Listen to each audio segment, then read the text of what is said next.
we got the Link SU27. Flight distance 4,000 meters. I don't know about that. 3 modes, flight time 9 minutes. By me, whatever that is. Flight controller stability. Real-time built-in telemetry. Okay, let's check that out. Brushless power system. I don't know why on a bird this size that's going to be super vital, but you know, anything technology wise people usually love, and I am a lover of technology myself, but I always say a disclaimer about technology: it's only good when it works. This is proven to be extremely hard just to open. Go ahead and get this out of the box some kind of way.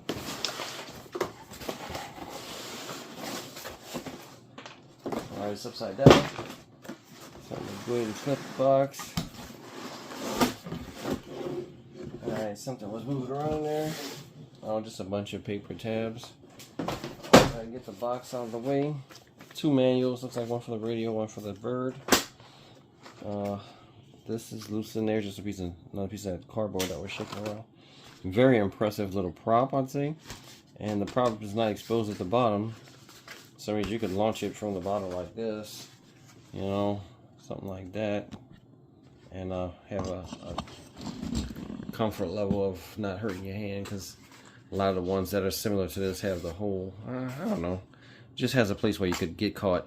The fact that this has a brushless motor is awesome, and it seems like it's pretty much all well set up. So I see 3 devices here: a speed control,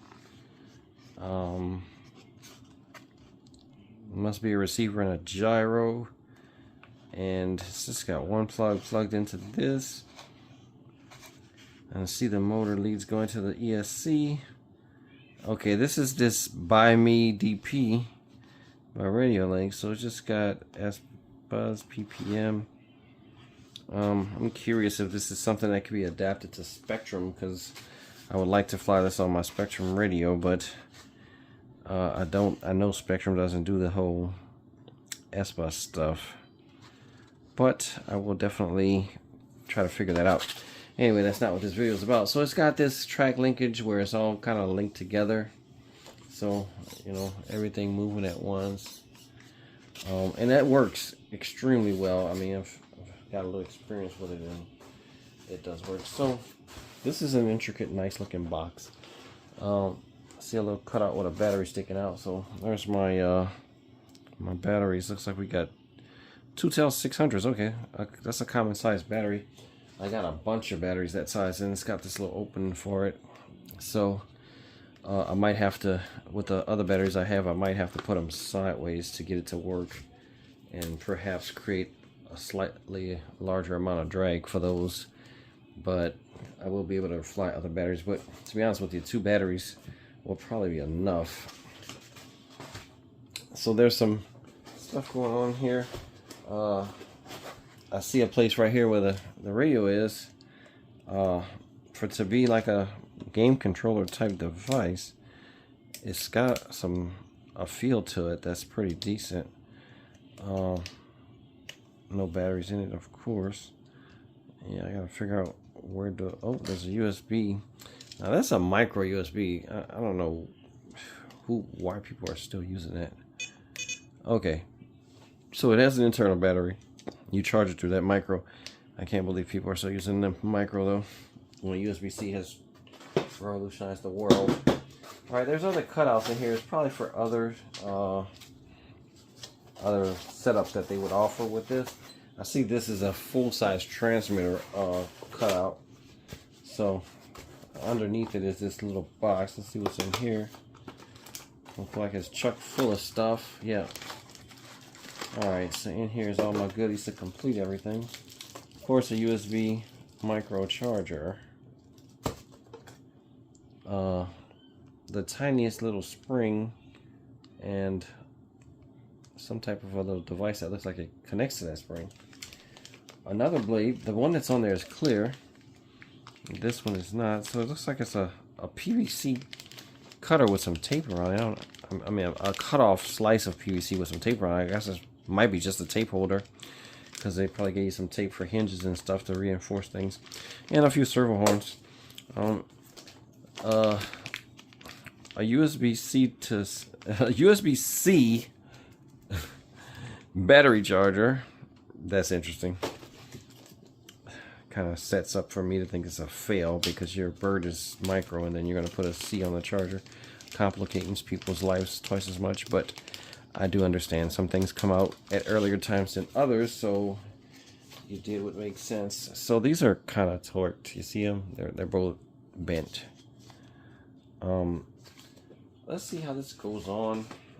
So you're obviously going to put the outside with the color this way, and there's just like two hooks where you kind of like click in one hook, click in the second hook.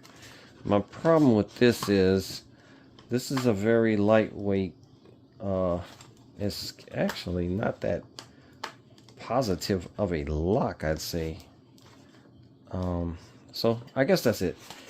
I've had birds in the past that I didn't think these things were in tight enough that I might glue them or something, and then they ended up, one of them is way looser than this one, and it has never come off in flight once. So maybe I overthink that. But these are, now that I pushed them in really tight, they're extremely tight. Oh my goodness.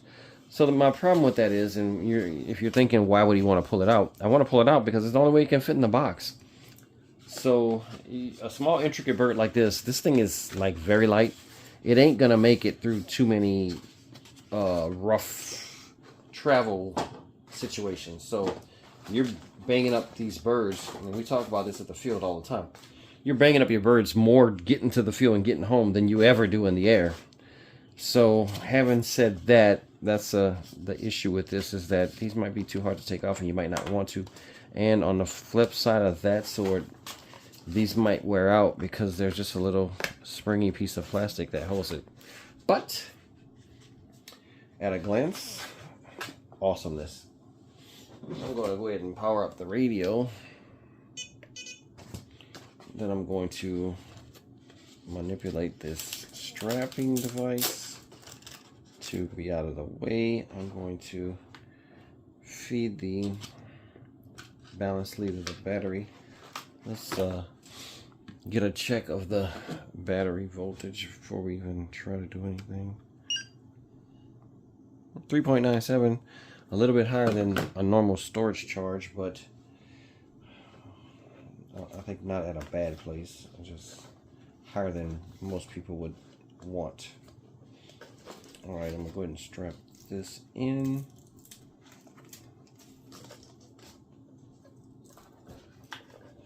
Alright, that's, held in two directions, so it doesn't have to be super tight because it's not going to come out. Get him plugged in.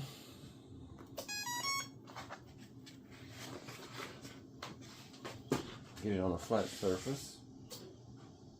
Alright, it made a noise. Get it back up here now. Alright, the directions of the controls is correct.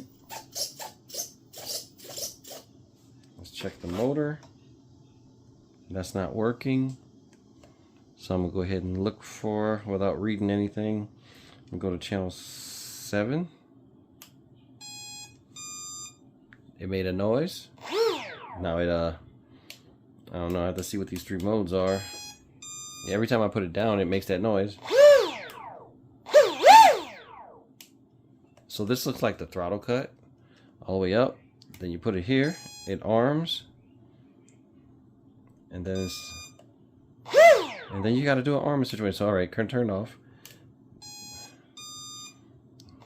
It doesn't have to be armed. If you put it to the second spot, it does. I don't know, that's weird. It does some things and then doesn't do them. So this is obviously the gyro. Let me look at the book. So I have figured out that this is some type of a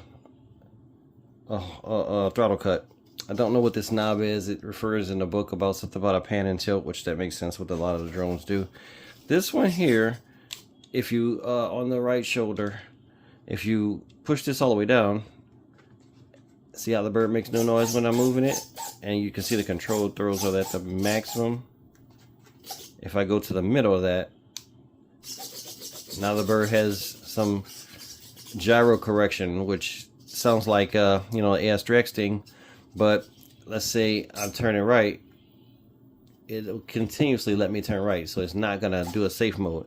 So then the third position of this, down, this is where I can be traveling, and then I get to bank angle and it levels the bird out. It doesn't let you turn over. So it has AS3X, it has safe on this. This switch, this button, I don't know what it does, but if it's in safe mode and you press it, it jumps. So I'll have to look into it. It tells you in the book basically about the setups that you could do with the buttons, but it doesn't tell you what they are. And it talks about the trim buttons, like obviously these are trims, so that's, you know, simple stuff. Goes over the knob, and it just says can be set to perform perimeter app according to your, so everything is just telling you can use the app. So if you're just pulling this out the box and you have no intentions on using it on an app, know that it's gonna work, because like I can already see that it'll work in safe mode or not, so you don't need the app. But to do other stuff and get the full features, you probably need to get the app. So let's check that out. So I figured this out with the little spring. It was obvious that it was a return spring of some sort, but this is in case you want your throttle to spring back down. You would put this spring on the inside of your radio, and that's the little springy piece that allows you to hook it and make the spring work. So I don't want that. I want it to be in the configuration it is, where it stays where I want it. So that's not necessary for me. So correction, there's two manuals, so it's kind of misleading. You would think the controls would be in the manual with the remote in it, but anyway, this is the one for the aircraft, which would look like it would just cover aircraft, but it's for this aircraft with this controller, so perfect, it works. Channel 5 is the one at the head that I was telling you about.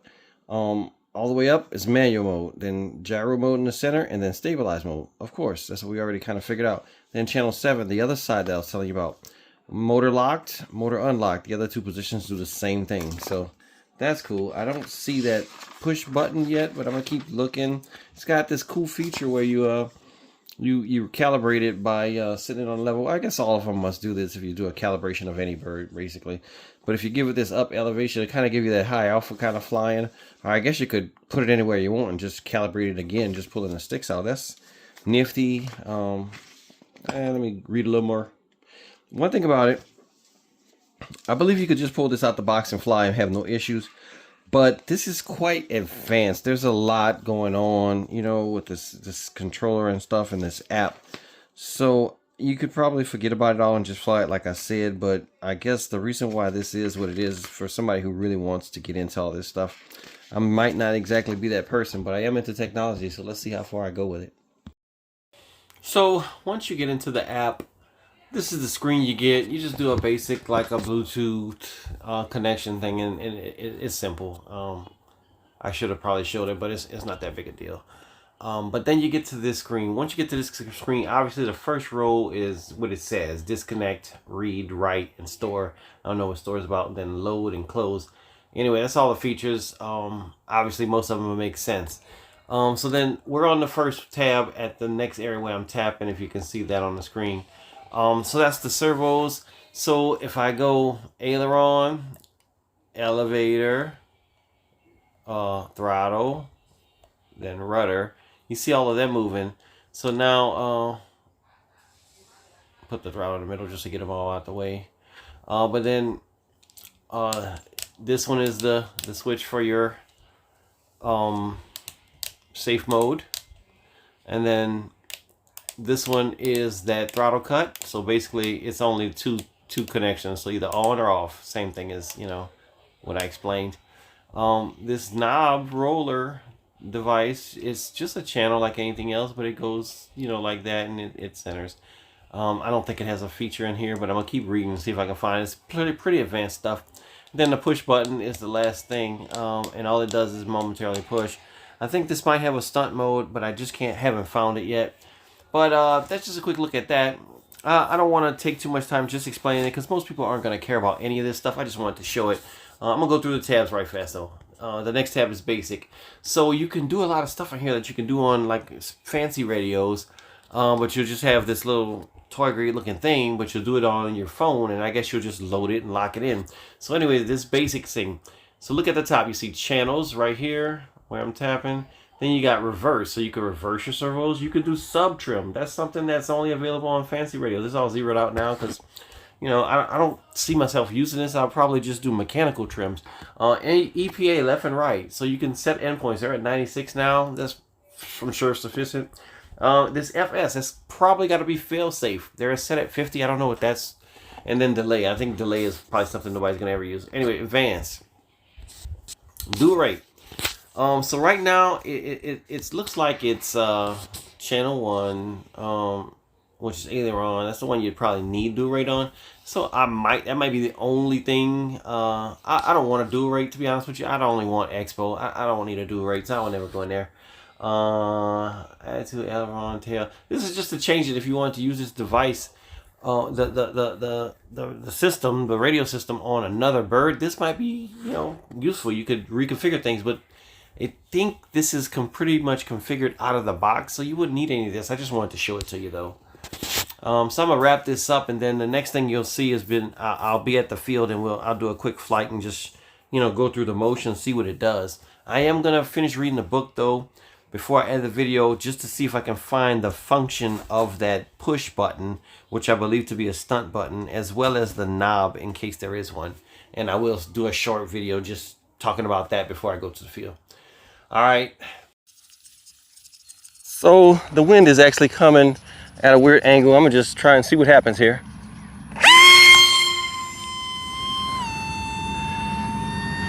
Yeah, it's got a safe mode type system in it, so it seems to be doing a very predictable flight like a safe mode bird would do. Everybody's putting out something that's equivalent to safe mode, so that's like the standard at this point. Yeah, I'm using a chest rig, so it is what it is. So I don't want this video to be too long. It takes too long to upload them when you do. So I'm gonna just go ahead and end it right there. It works pretty good. So after the unboxing and all, I just want to go ahead and get a flight in. It does have this throttle cut right here, so I'm gonna push that and then bump the throttle. Is anything down is on, up is off. So right, sorry, nothing. And I'm gonna hit it. Now it's on. It's gonna arm. That's telling you it's. But either one of those two positions is the same right there. There's nothing, as far as I know, assigned to this channel. I looked in the whole app and all that stuff. I'll pop that in this video too. But then this is like a pushed all the way down is a safe mode. Then this is a just an AS3X, I guess. Yep, no limitations, AS3X. And then all the way up is completely off. So yeah, that's the way I like to fly anything anyway. So I'm gonna put it in safe mode and get it out there.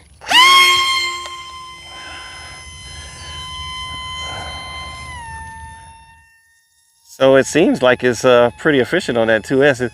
A lot of times you'll get a bird that's 2S and you'll just want 3S out the back. I don't think I'm having that problem with this. I did bring a 3S pack to try it out. But yeah, I'm gonna try it out so just so y'all can see. I'm gonna make a full throttle pass so y'all can see. It's actually pulling down on the right side, and I'm constantly flying to adjust that, so I probably have to do a calibration. I did do one already, but I'm gonna go ahead and do another one just because. So I'm gonna come in and do that.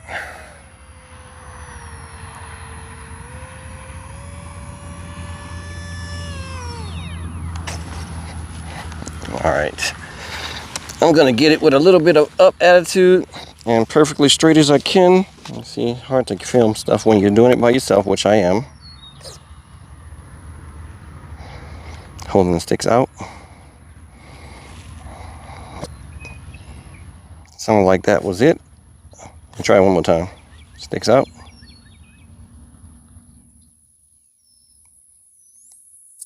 There it goes. All right, so go ahead and shake this around a little bit. All right, I think it's ready. All right, I gotta adjust the camera back up. I don't know what's a beeping sound that's happening right now. I just hope I'm still in frame with the video. It's definitely a good recipe to wreck a plane, trying to video it while you're flying. Says the person who's doing it. Yeah, I mean, the recalibration settled out that hard right. If you look at it, it's still doing it. So yeah, mine is hanging to the left a little bit, so I'm having to correct right. But I mean, I'm so accustomed to not trimming birds, so let me trim it. I better get up a little higher just in case. Gotta find the trim button.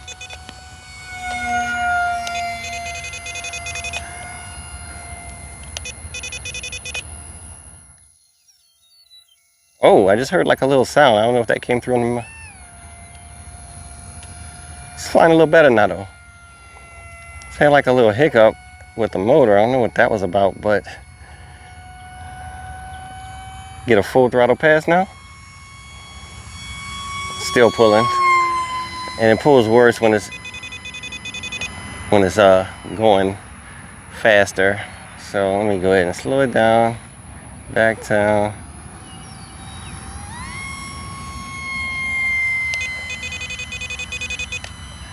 Yeah, I'm gonna have to do a mechanical trim on that to get that to stop happening. But on the ground, it looked actually fairly decently set up, to be honest with you. I'm getting a beeping sound. I'm gonna go ahead and come in because I don't know what that is, and it might be a low battery. So that wasn't a lot of time. Let me go ahead and come in.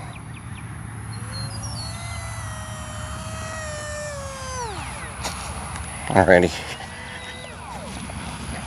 I think any little suggestion of nudging this little lightweight stick here, and you're going to be hitting that motor. So you better be getting used to this throttle cut thing, because otherwise you just be miserable constantly bumping it.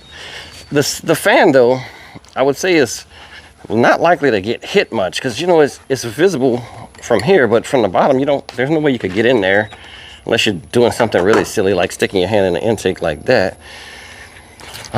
So it flies good. I think all in all, I like the way it flies. It is extremely off when it comes to the trim though. And now that I'm looking at the trim on the tail, I see it's off, but let me see if I trim it the other way. I don't see anything happening with the trim.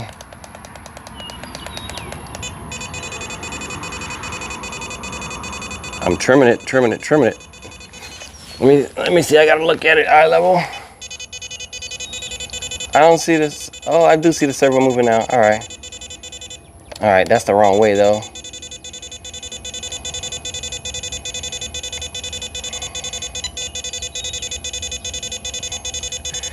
I gotta fly it and see, because all right, it does trim for a long way. I'm gonna try to get it centered, and then I'm gonna unplug it. All right, let me get another flight in. All right, it did do like a little burp of the throttle.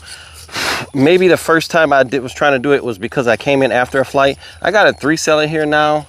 I don't exactly know. It fits like really tight, and it's across the bay here, so it's not the ideal situation, but I'm gonna just see what it does and then kind of go from there. I ain't gonna stress it out or nothing.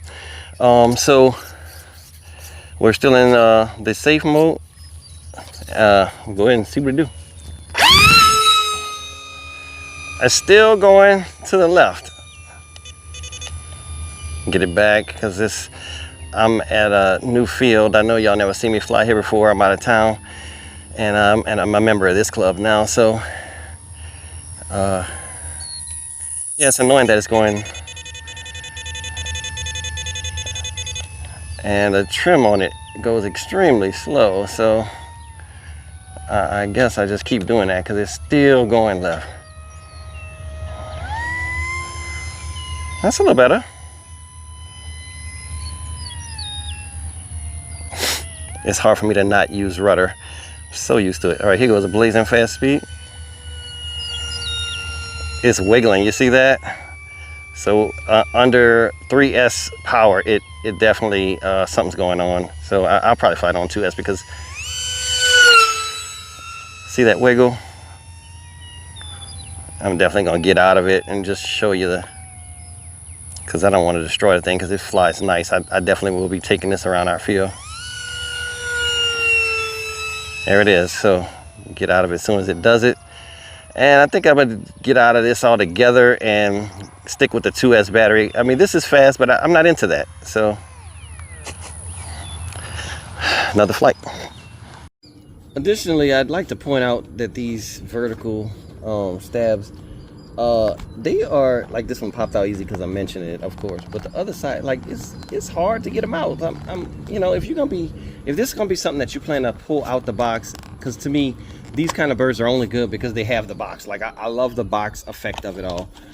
It takes away from the worry of always messing it up and such. But know that these little springs, and see what they have, because it's a detail that you might want to know. You see those two little springs? That's the only thing holding it in, and I feel like that's gonna give away at some point, and then you're gonna be able to, you're gonna have to, you know, get away from your box and maybe hot glue that in or something. So just know about that. But I just flew it a couple of flights, man. It's a blast to fly. I got that trim situation worked out now. It flies good. I'm liking it, you know, and it's fast enough with the 2-cell. I'll probably try another 3-cell at some point, but this little 2-cell that it comes with, I got a bunch of other 2-cells that I could probably, yeah, see, this is a 2-cell 450. It comes with a 600, so these 450s will probably fit in there good, you know. And give me some, I'll have to put an adapter or something, but I do have other, let's see, these will work. Actually, the 3-cell I use, just so people can see what I did try. And if you look at that video, you can see it doing a lot of wobble under power. This is the 3-cell I use. Now, it's a little heavy. You might come with a whole bunch of comments about me using such a big battery. I started to use a 300 because I have the Spectrum 3S 300s for all the UMX birds, but this one has serious output. You know, this one can do 100 to 200 C. So like this thing I've used in other applications, it definitely puts out. But then these will be my standard go-to batteries, is the ones that came with it. Of course, I got 2 of those, and I got 2 of these 450s. So, and this is 80 to 160 C, so they should be cooking. And give me plenty of playtime, and I don't have to worry with plugs because they already all have the right plug on it. I prefer, that's why these are this way, because I prefer to use a Spectrum plug for everything, and I don't want to use no IC2. I want to use IC3s only, unless it's too big for it, and then I go IC5. But other than that, I'll do adapters if I need to for charging for these smaller ones, and you know, that's that wrap. All I need to really say about it, I like the plane. It ended up being more fun than I thought it would be, and I'm thinking I'm probably going to fly this a lot. Yeah, because I just had a blast with the last flight was the most fun because I wasn't trying to film. So yeah, I would say it's much more fun when you can dig into it. It's completely squirrely. I might see about that app where I can maybe put in a little dual rate. You know when you turn the safe mode off, it's just a little squirrely, and when you end up upside down, you almost don't even know it because it just flies stable that way. It's weird, upside down flying. And then when you figure it, you can just give it a little roll and get back, and then get back to business. Unless you're into flying upside down. I got a buddy, that's all he wants to do is fly upside down. I'm like, what fun is that? You know, real birds don't fly that way too much. But anyway, not the topic. Thanks for watching. I like this bird. If you're looking into buying it, I'm not going to be the person that you can use for all-out recommendation. I'm going to say, I told you what I feel about it. I would say it's kind of pricey. It's like $175 for this, and I think you could apply $175 to other things that would be probably better, I would say. But if you're looking for something small, this box is really big though compared to your standard UMX type stuff like an Ultrix or something. So Ultrix is 120. This is a little bit more, 170. So I think if I had to choose between the two, they're so different. I don't want to do that though. This silhouette of this in the air is much cooler than an Ultrix, so I'm gonna leave that comparison alone. But yeah, it's a brushless motor. It's got a speed control. It's got a gyro. I think it's a good deal. I think it's a good deal. I think if I had to, I wouldn't spend that kind of money for it though. So take that for what you may. So I'm gonna close out. I'm at a field that I don't normally fly at. So the Red Stick field in Baton Rouge, Louisiana. So yeah, quick look. I guess let me know how I'm doing with the video. I always want to know that. And then if you like it, if there's anything you think I should do, if you want me to, like a couple of people asked me about different things that I couldn't explain very well with text, so I just did a quick video for them. If you need to know a quick how-to, if I can help you, I will, because I'm a kind of a wizard at this point. Everybody in my club's coming to me for Spectrum stuff, and I can usually work it out, adding reverse thrust without an avion, all kind of stuff they come for me to do. And if I don't know how to do it, I figure it out, you know. So thanks for watching.